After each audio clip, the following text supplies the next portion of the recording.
2020, une année marquée avec le sang dans l'histoire de l'émigration clandestine du Sénégal. Jamais en une seule année auparavant, autant de personnes n'avaient sauté dans des pirogues à la recherche de l'Eldorado. Même l'effroyable crise sanitaire, doublée d'une récession économique qui mine l'Europe, n'ont pu les décourager.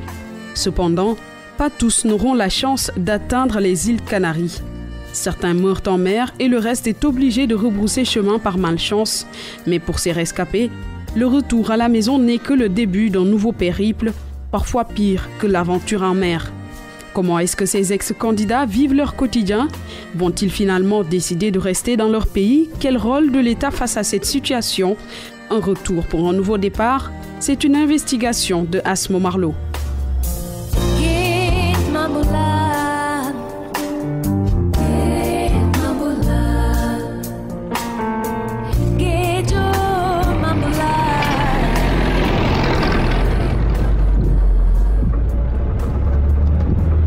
Sur la route de Mbour, direction Pointe Sarène, petit village touristique situé à 100 km de Dakar, habité en grande partie par des pêcheurs.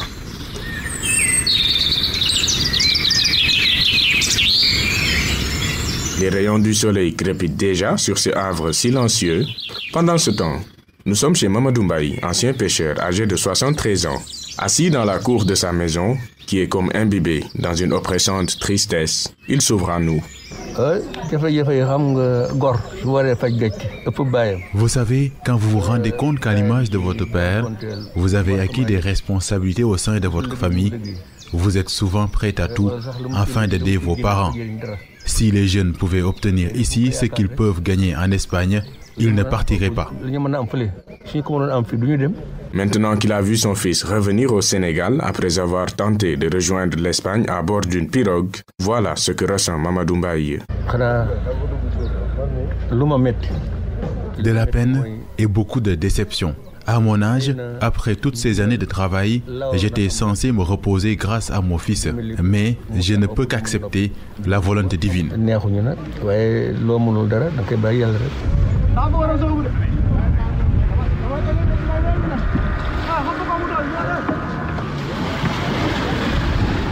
Une paix lourde enveloppe Pointe Sarène. Ce village, traversé par une route goudronnée menant vers une plage ornée de pirogues stationnées et caressée par un vent frais. C'est ici, sur cette plage même, que le fils du vieux Mamadou Mbaye avait donné rendez-vous à ses amis. Et pour le jeune homme, il était question de rejoindre l'Espagne par tous les moyens, en toute discrétion. C'est ici que nous nous étions donné rendez-vous. Il était 0 heure passée. Par prudence, la grande pirogue ne vient pas nous chercher sur la plage. Elle attend en haute mer où les candidats sont acheminés par groupe dans de petites pirogues. Nous étions entre 86 et 88 en tout. 86-88,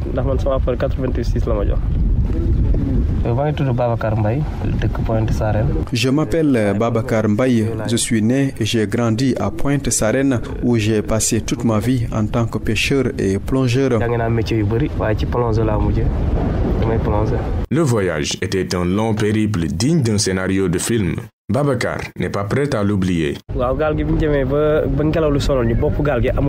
Notre principal problème, c'était le vent. Au bout de notre 5e jour en pleine mer, la proue de la pirogue était sérieusement endommagée.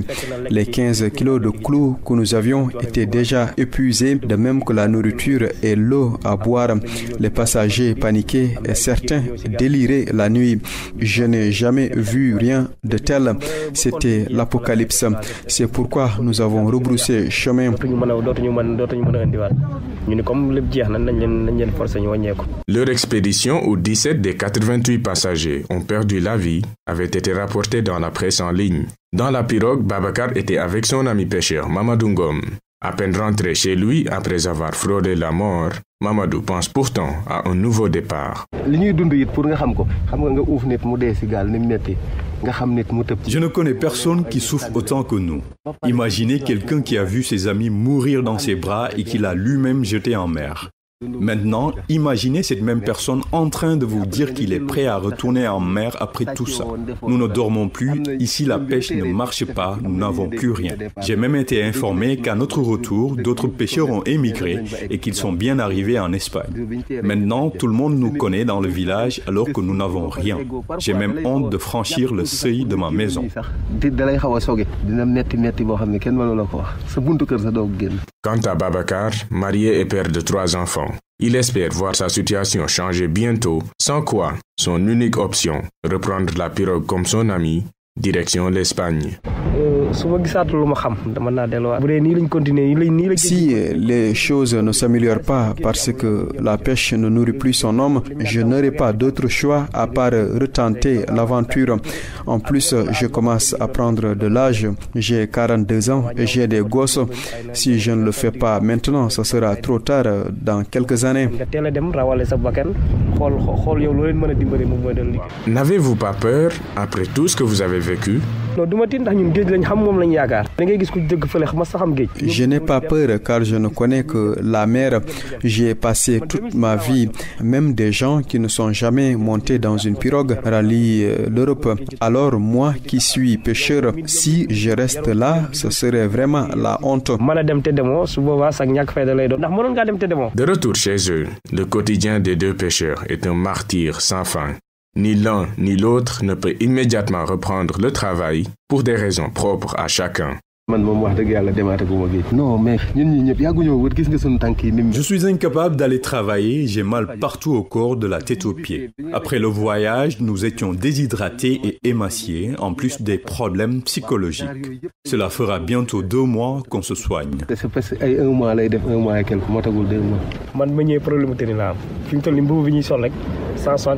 Depuis mon retour, il me manque une tenue de travail. La tenue d'un plongeur coûte 160 000 francs CFA. Avant d'émigrer, j'avais offert toutes mes fringues à mes amis car je pensais que j'allais atteindre l'Espagne. Mais d'ici la fin du mois, j'ai espoir que je vais pouvoir régler ce problème.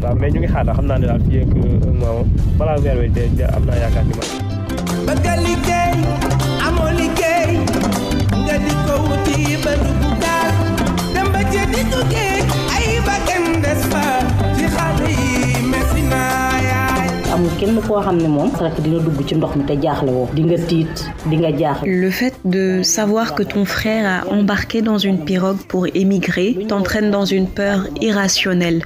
Cela t'empêche de dormir et même de bien manger. Tout ce que tu peux faire, c'est prier jour et nuit afin qu'il atteigne l'Europe. C'est vraiment impossible de rester tranquille et tu ne peux t'empêcher de scruter ton téléphone espérant un appel de lui.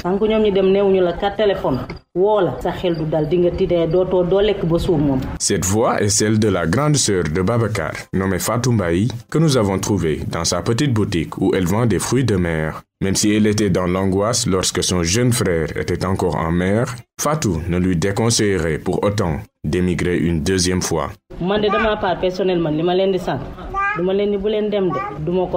Personnellement, je ne vais jamais interdire aux jeunes d'emprunter les pirogues pour émigrer. Ceux qui disent que c'est du suicide ont tort. La pêche ne permet plus de vivre car il n'y a plus de poissons dans la mer. Et j'espère qu'un jour, les gens comprendront à quel point c'est difficile et frustrant d'avoir ses frères et sœurs dans la même maison sans pouvoir faire quelque chose pour eux, sans pouvoir les assister. C'est exactement ce qui pousse ces jeunes à émigrer.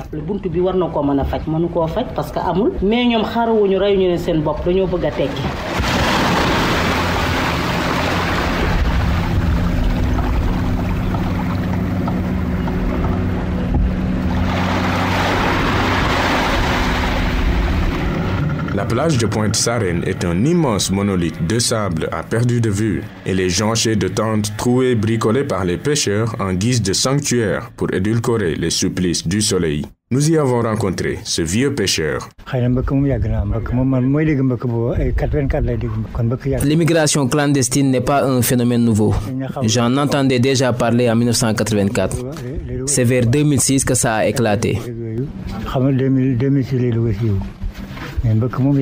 Il s'appelle Mortala Sissé, âgé de 60 ans. Cet échalas au visage émacié et vêtu d'un t-shirt blanc jauni par l'eau de la mer. Par un triste coup du sort, L'émigration clandestine a emporté ce qu'il avait de plus cher dans ce monde.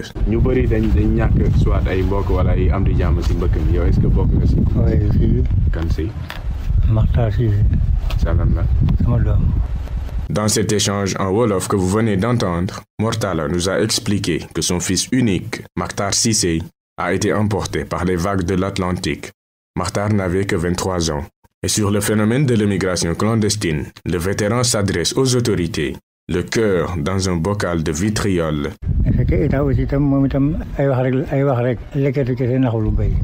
L'État ne fait rien pour aider ces jeunes à rester ici pour réussir. Personne ne se laisse plus duper par de fausses promesses. L'État a toujours parlé, mais n'a jamais rien accompli. S'il voulait réellement solutionner ce phénomène, il l'aurait déjà fait. Les autorités brandissent des menaces contre les candidats et les parents qui envoient leurs enfants émigrer. Mais eux, ils peuvent parler car ils vivent dans l'aisance et ne connaissent pas les réalités du pays.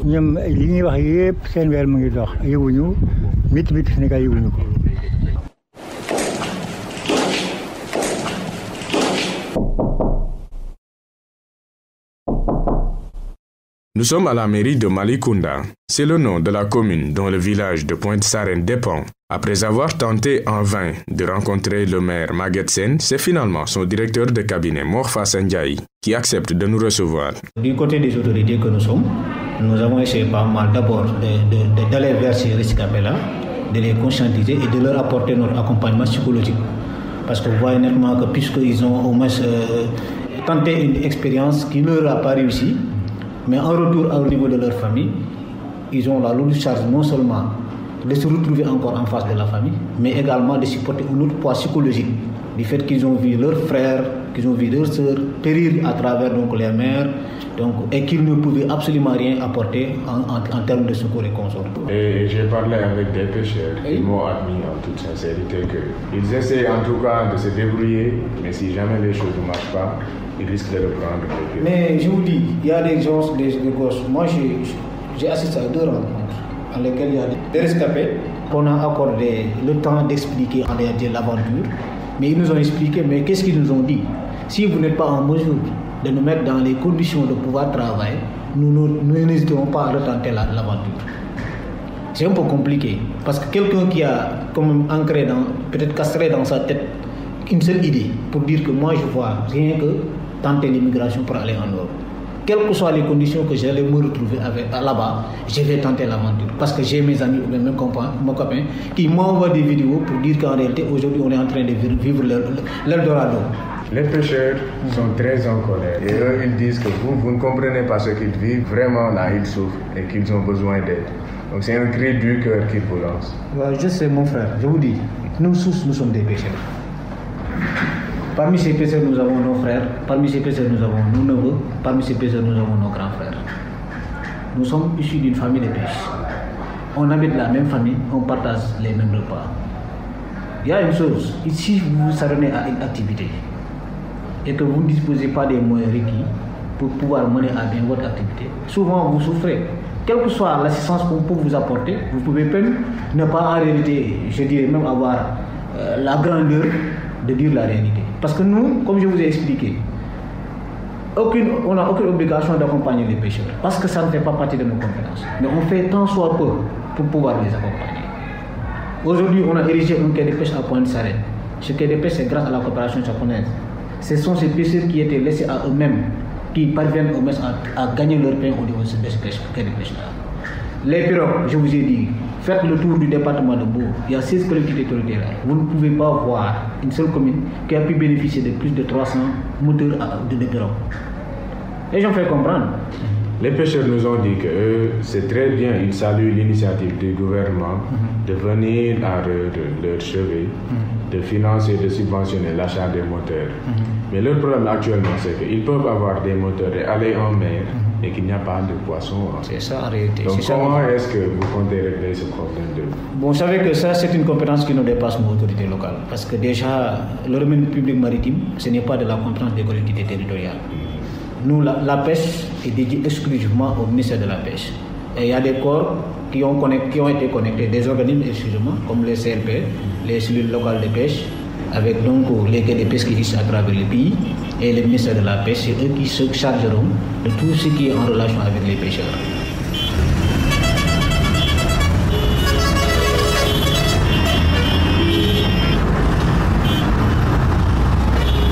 Retour à Dakar, où nous avons pu nous adresser aux responsables du ministère de la Pêche afin de les entendre sur leur programme destiné aux anciens émigrés clandestins. Diène Faye, directeur des pêches maritimes du ministère des Pêches et de l'économie maritime. Plusieurs projets et programmes ont contribué à l'amélioration des conditions de production, notamment dans la sous-branche artisanale et à l'employabilité dans le sous-secteur de la pêche. Renforcement de capacités par la formation, l'équipement, les initiatives de gestion, mise à disposition d'équipements de pêche, construction de quais de pêche et d'aires de transformation. En réalité, les pêcheurs ont insisté que le vrai problème n'est pas avec quoi aller pêcher, mais quoi ramener de la pêche. Néanmoins, Diène Faye liste une myriade de projets en cours et lance un appel aux candidats à l'immigration clandestine. Je lance un appel aux jeunes tentés par l'immigration clandestine de saisir les opportunités d'emploi qu'offre le secteur des pêches et de l'économie maritime. Un certain nombre de projets et de programmes sont en cours d'exécution et vont contribuer à la lutte contre le sous-emploi. Il s'agit notamment du programme Chaîne de froid qui consiste à la mise en place de complexes frigorifiques à l'intérieur du pays pour faciliter l'accès des produits halieutiques. Nous avons également le projet de remplacement des pirogues en bois par des pirogues en fibre de verre et là aussi des emplois seront créés. Nous avons enfin le programme développement accéléré de l'aquaculture.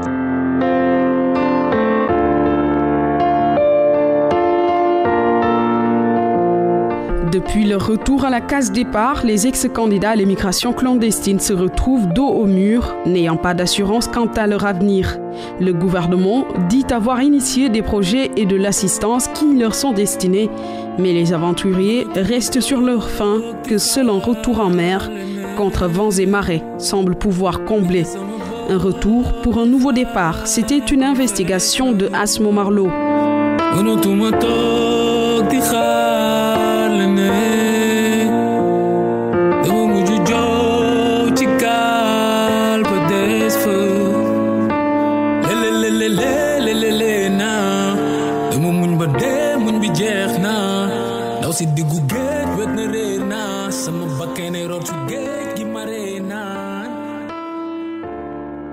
Lo sorale de lady sol, to fate ni me bye gina.